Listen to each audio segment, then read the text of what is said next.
नमस्कार, हर हर महादेव, जय श्री राधे। मैं अश्वरूद्र राकेश त्रिवेदी आप सभी का स्वागत करता हूं। 23 मई 2021 दिन रविवार को शनि एक बार फिर पुनः वक्री होने जा रहे हैं अपनी राशि मकर राशि में। आप सब जानते हैं कि जब से 2020 से मकर राशि में आए हैं तब से पूर्ण रूप से उथल पुथल मचा दिया है सभी जातकों के ऊपर, सभी जातकों के भविष्य पर, और कहीं ना कहीं आपको और हमको यह सोचने पर मजबूर कर दिया है कि किस तरीके का अब की बार शनिदेव प्रभाव या दंड दे रहे हैं लोगों को। आप सबको बता दें कि यह परिवर्तन, यह गोचर जो हो रहा है, यह 23 मई 2021 को दोपहर 2:53 पर होगा। यह वैशाख शुक्ल पक्ष की एकादशी के दिन यह गोचर होने जा रहा है। तो इसके लिए आप सबको तैयार रहना है, और कैसा होने वाला है अगला आने वाला 4 से 5 महीने का समय, वो जानेंगे 12 की 12 राशियों को। 11 अक्टूबर 2021 तक सुबह 4:44 तक अश्विन शुक्ल पक्ष की षष्ठी तिथि तक शनिदेव यहीं पर वक्री रूप में विराजमान रहेंगे और आने वाले वर्ष में फिर से एक बार पुनः गोचर करेंगे। तो आइए जानते हैं इस दौरान 12 की 12 राशियों पर कैसा देंगे प्रभाव। फटाफट राशिफल में समझ लीजिए, आप सब के लिए लेकर आए हैं। सबसे पहले बात करते हैं मेष राशि के जातकों के लिए। मेष राशि के जातकों के लिए आपके राशि से दशम भाव यानी कि कर्म भाव में शनि का यह वक्री होना है, कार्य को प्रभावित करेगा। आजीविका के साधनों के लिए भाग दौड़ रहेगी, संघर्ष ज़्यादा करना पड़ेगा, परिश्रम ज़्यादा करना पड़ेगा, आपके लिए कठिनाई बढ़ेगी। कहीं ना कहीं संघर्ष बढ़ाकर लेकिन आपके फल में कमी नहीं आएगी। आपको आसानी से आपकी जो धनार्जन करना है उससे संबंधित चीज़ें होती रहेंगी, सुचारू रूप से चलती रहेंगी। बस भाग दौड़ और परिश्रम आपके जीवन में आएगा, और साथ ही साथ कुछ स्वास्थ्य संबंधी कष्ट भी आपको मिल सकते हैं। अगर इस बीच कोई बड़ा निर्णय ले जा रहे हैं, अगर कोई बड़ा व्यापारिक परिणाम से संबंधित निर्णय लेने जा रहे हैं, या फिर नौकरी में परिवर्तन के लिए सोच रहे हैं, तो थोड़ा समझ जाइए, रुक जाइए और सोच समझकर आप निर्णय लीजिए। आपके लिए मेरी सलाह रहेगी कि अगर डेली आप हनुमान चालीसा का पाठ करके निकलते हैं तो आपके लिए शुभ होगा।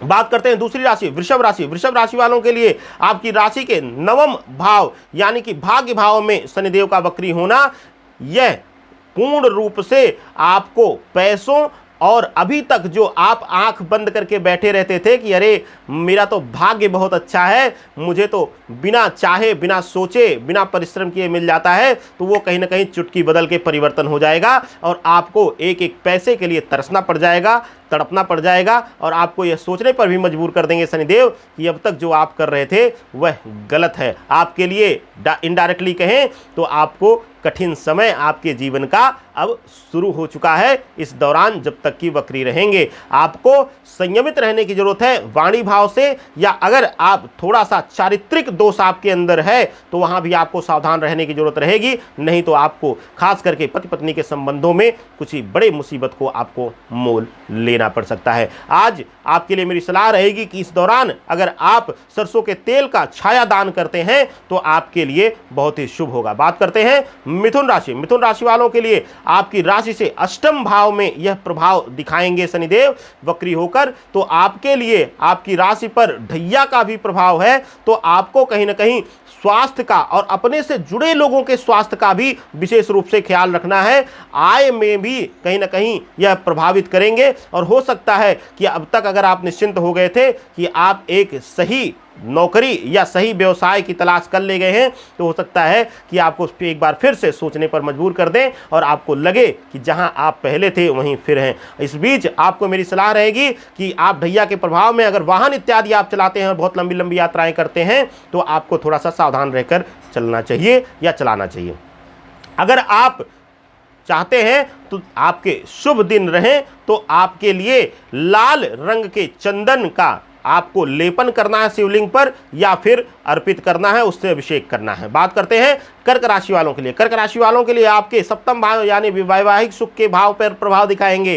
कहीं ना कहीं अगर आप खास करके उनके लिए जरूरी है जो प्रेमी जीवन में थे और प्रेम विवाह का प्लान कर रहे थे, तो उनके बीच विरोधी आ सकते हैं, टकराव के भाव आ सकते हैं, या हो सकता है आपके संबंध में भी किसी तीसरे के आ जाने की वजह से दूरियां आ जाए, या फिर स्थिति बदल जाए। बात करते हैं पैसों का भी संकट इस बीच आपके जीवन में आएगा और कहीं ना कहीं आप बेवजह के फिजूल खर्च के लिए मजबूर होंगे और आप इसकी वजह से मानसिक तनाव भी झेलेंगे। आपके लिए मेरी सलाह है कि अगर आप इस दिन शनिवार के दिन या फिर अमावस्या के दिन शंकर भगवान को जाकर गंगा जल या गंगा जल में थोड़ा सा जल डालकर उनका अभिषेक करें तो आपके लिए शुभ होगा। बात करते हैं सिंह राशि। आपके षष्ठम भाव यानी कि अज्ञात शत्रु के भाव में हो रहे हैं, प्रभाव दिखाएंगे, तो कहीं ना कहीं आपको डरने की जरूरत है।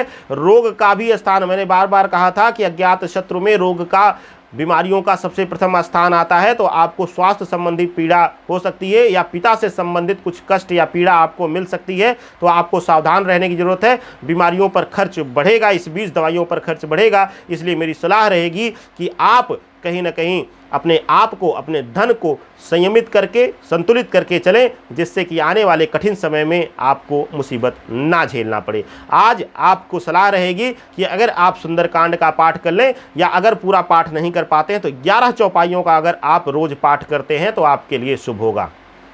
बात करते हैं अगली राशि, कन्या राशि। कन्या राशि वालों के लिए पंचम भाव यानी कि पुत्र इत्यादि के भाव पर होने वाला है। अगर आप कहीं से भी संतान पक्ष से कुछ पीड़ा आपको अभी तक मिल रही थी तो वह कष्ट अभी और भी रहेगा और आपकी परेशानी बढ़ी हुई रहेगी। आपके लिए सलाह दे दें कि स्वास्थ्य पर भी आपका खर्च बढ़ेगा और स्वजनों से विवाद इत्यादि भी आपके लिए हो सकता है। आपको सलाह रहेगी कि अगर आप सफ़ेद पुष्प भगवान भोलेनाथ को अर्पित करें तो आपके लिए शुभता आएगी। बात करते हैं तुला राशि के जातकों के लिए कैसा रहने वाला है यह प्रभाव। तुला राशि वालों के लिए आपकी राशि से चतुर्थ भाव पे होने वाला है, माता का भाव है। कहीं ना कहीं यहाँ पर वक्री होकर पारिवारिक विवाद, रोग या माता से संबंधित कुछ कष्ट मिलना या माता का आपके जीवन के प्रभाव से दूर होना, कहीं ना कहीं यह प्रभाव दिखा रहा है।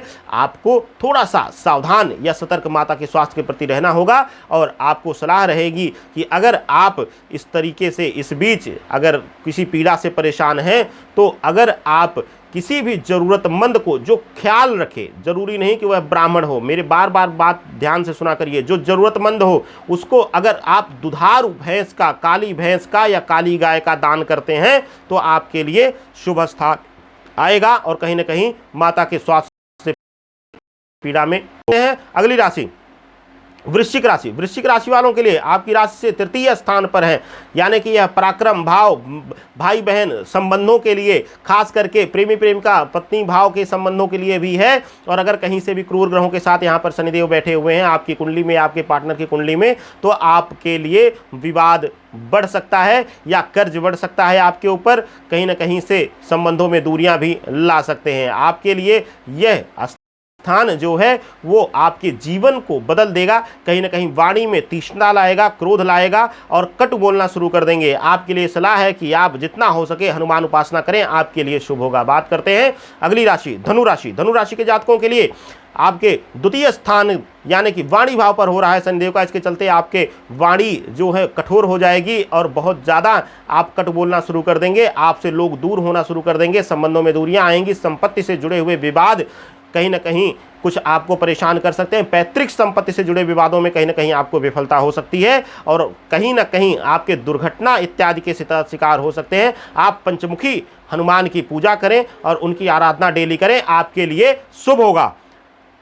बात करते हैं अगली राशि मकर राशि। मकर राशि के जातकों के लिए आपके राशि से प्रथम भाव पर गोचर हो रहा है। प्रथम भाव यानी कि लग्न में गोचर हो रहा है, या लग्न में है क्योंकि आपके घर में ही शनि बैठे हुए हैं, तो आपके लिए मानसिक कष्ट, रोग और पैसों में थोड़ा सा समस्या देंगे शनिदेव। इसके लिए आप खास करके अगर नौकरी इत्यादि में परिवर्तन सोच रहे हैं या बॉस से आपकी चीटपिट रहती है तो थोड़ा सा संयमित हो जाएं, झुक कर चलें, आपके लिए शुभ होगा। आपके लिए सही होगा कि आप संध्या बेला में दिन डूबने के बाद पीपल की जड़ में जल दें, आपके लिए शुभता लाएंगे प्रभु। बात करते हैं अगली राशि। अगली राशि है कुंभ राशि। कुंभ राशि के जातकों के लिए आपकी राशि के द्वादश स्थान यानी कि कहीं ना कहीं आपके व्यय भाव पर और मोक्ष भाव पर हैं, तो इस बीच आपके खर्चे अधिक होंगे। भोग विलासिता के जीवन पर आप बहुत ज़्यादा फोकस करेंगे, खाने पीने में व्यर्थ के आप पैसे उड़ाएंगे, जिसकी वजह से कहीं ना कहीं आप कर्ज में भी डूब सकते हैं। इस दौरान आपको भाग दौड़ ज़्यादा होगी और रिश्तों में कहीं ना कहीं कुछ करीबियाँ बढ़ेंगी, लेकिन कहीं ना कहीं से तनाव भी देते हुए नजर आ रहे हैं। आपके लिए शुभ होगा कि अगर आप बजरंग बाण का पाठ करें और साथ ही साथ सफ़ेद चंदन भगवान भोलेनाथ को अर्पित करें। बात करते हैं अंतिम राशि मीन राशि के जातकों के लिए कैसा होने वाला है यह गोचर। मीन राशि वालों के लिए आपकी राशि के एकादश स्थान पर हो रहा है और वक्री होकर कहीं ना कहीं आपके संबंधों और साथ ही साथ आपके जीवन में खर्चों को प्रभावित करेंगे। और आपके लिए बता दें कि आय के साधन जुटाने में आपको इस बीच कठिनाइयां होंगी, लेकिन कहीं ना कहीं अंततः शनिदेव आपके कर्म से प्रभावित होकर आपको लाभ दे सकते हैं। आपके लिए अच्छा होगा। श्री रामचंद्र जी की उपासना जितना ज़्यादा करेंगे, बजरंगबली उतना ही आपके ऊपर प्रभावित होकर आपको लाभ देंगे। आपके लिए सलाह रहेगी कि आय के संसाधन को बनाएं, नए संसाधनों पर जोर दें और साथ ही साथ अगर कहीं से भी आपको कुछ समस्या आ रही है, कोई आपके विरोध में खड़ा है, तो उससे आप हाथ जोड़कर विनम्र होकर अपना काम निकाल लें। ये रहा 12 की 12 राशियों पर शनि के वक्री होने का प्रभाव। आप सबके जीवन में शुभता है, इसी मनोकामना के साथ मैं रुद्र राकेश चतुर्वेदी आप सभी से इजाजत लेता हूं।